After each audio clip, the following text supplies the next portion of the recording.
Hello again from the Midlands. So, Michael Gove was guilty of an abuse of power. A judge's ruling on Friday that the Education Secretary failed to consult properly over the dismantling of that £55 billion Building Schools for the Future programme was greeted by Sandwell Council as a vindication of their legal challenge. You'll recall they brought it with 5 other authorities after 9 projects in the borough were scrapped. Well, the judge agreed Mr Gove had failed to discuss his plans properly with them, but his overall decision to put the brakes on BSF must stand. So, what next?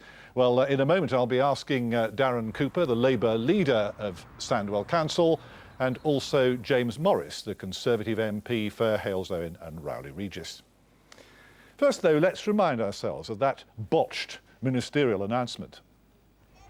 It added insult to injury. After inadvertently giving Sandwell fresh hope their rebuilding projects had won a reprieve, Michael Gove apologised for fluffing his most crucial lines. Secretary Michael Gove. Thank you very much, Mr Speaker. A number of schools were miscategorised, and for that I apologise. And in particular, there were schools which were listed as proceeding, when in fact their rebuild will not now go ahead. That confusion caused members of this House and members of the public understandable distress and concern. And I wish to take full personal responsibility for that regrettable error. Then the local MP had to apologise as well for the parliamentary sin of saying it how he felt it. You're a miserable pipsqueak of a man gone! You're... Finger away. Order! Before we go any further, I must ask the honourable gentleman to withdraw the term that I think he used. I think I heard the term pipsqueak. The honourable gentleman must withdraw that term. It's not appropriate. The High Court judgment finds Michael Gove committed an abuse of power.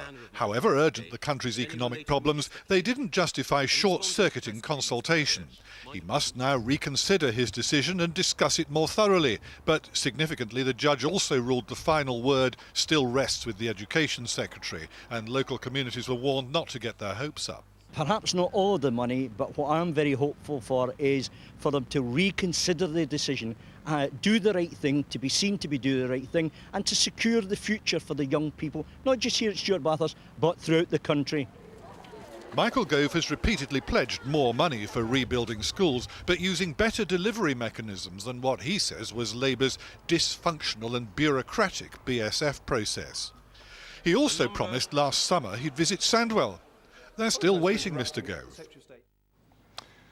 They certainly are. Well, joining me now here in the studio is James Morris, the Conservative MP for Halesowen and Rowley Regis, and Darren Cooper, the Labour leader of Sandwell Council, is there at the Stuart Bathurst High School, where they're still waiting to roll out the red carpet for Michael Gove.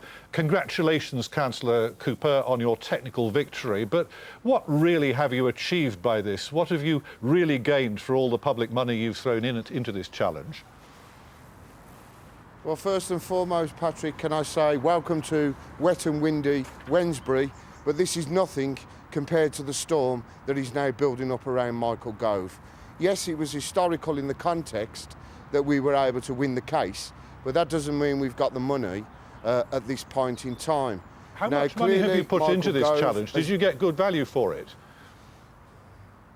Yes, well, the cost to the council is around £150,000 to mount this legal challenge. But of course, we won the costs as well, so we now won't have to find that, and local taxpayers won't have to support that through the public purse.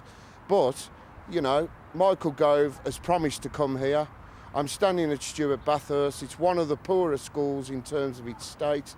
You know, the other thing is, I know you got James Morris in the studio. It's been very quiet up to now. His colleagues on the council have supported the Labour group in relation to this fiasco by Michael Gove, and we've heard very little from James Morris, so I'm very eager to see what he's got to say. Well, now's our chance, James Morris. You've been very quiet. Let's hear it. I think this judgment is interesting, isn't it? I mean, on the critical point of the substance of this judgment, the judge said that there should have been no expectation that Sandwell Council had an expectation that they were going to get money for these projects. Sandwell Council hadn't even got outline business case approval for the projects, the Wave 5 projects, which are the bone of contention here. So on the point of substance, the judge actually came down on the side of Michael Gove. And the reality is that whatever Darren says, he is using this BSF situation as a smokescreen to obscure debate about standards of education in Sandwell. The reality is that over the last 13 years, standards in schools in Sandwell, despite minor improvements, are still at the bottom of league tables for A-levels and GCSEs. And he is using this as a way of obscuring discussion about the failure of Sandwell schools to actually serve the interests of children and kids in Sandwell. And so Darren needs to answer to that. This is a complete smokescreen. The BSF projects were bureaucratic, they were costly, and Darren needs to focus on raising standards of education in Sandwell. Darren Cooper, you've also tweeted that you'd like a full public inquiry into this, which presumably would delay the thing even further. Isn't that just a further smokescreen, in effect, as James Morris would say? No, Patrick, it's not a smokescreen. And let me say this. Local people here in Sandwell do not want to hear one of their members of parliament talking about political rhetoric. What we actually need is all of our MPs to get behind this and ensure that our schools get the money. And on the final point in relation to educational attainment, we are on the up. And this school that I'm standing at, is one of those schools despite the cuts that have been imposed on it. Darren has been going around saying that Michael Gove took away money from Sandwell. There was no money committed to the projects. Sandwell had not got outline business case approval for those projects. So when Darren says that, he is actually not telling the truth. There had been no money committed. And Darren still hasn't addressed the point. That is not true, James. Darren had not addressed the point that education standards in Sandwell are still poor. That is why, as a government, we are introducing the pupil premium to target funding at the most deprived areas of the country, including Sandwell. We need to get education standards up for the kids of Sandwell. Darren Cooper says that's not true. Darren Cooper. Patrick, that's not... No, it isn't true. It isn't true. And this ideology that I'm using this as some kind of smokescreen is not true. I am here as leader of Sandwell Council fighting for my community against the cuts that Mr Morris's government is imposing on us on a very poor area. You're wrong. No, you're not putting it. No, Darren, you're recycling the resources. Wrong. You're recycling the resources, We're James. putting 2.5 You've cut the capital billion... programme by Let me 60%. You've cut the capital programme by 60%, recycle the money for local We are putting projects £2.5 around billion free schools. of extra You know money that's into the most deprived areas of the country. We are also committed to putting extra capital into school refurbishment, but we need to do it in a more cost-effective way. BSF was bureaucratic and it had got out of control. Are you saying that those people in Sandwell who are very worried about the school buildings, that they will see some extra money coming in? Everybody wants to see extra money coming in for capital refurbishment. The reality was BSF was expensive, bureaucratic and over-costly. If it's such a good message, will Michael Gove come here and explain it himself to people in Sandwell? Well, I know that Darren's been down to see Michael Gove in London to make representations, and that's absolutely right. We all want to see extra capital coming into refurbishment, but we need to do it in the context of the financial situation the country is in and in the most cost-effective way possible. That's the challenge, but we need also to raise education standards in Sandwell, and Darren needs to focus on that. In a word, Darren Cooper, does your invitation to Michael Gove to come to Sandwell still stand? Very briefly, please. Well, he promised, he hasn't delivered, he's made a lot of mistakes, I've got no faith in him.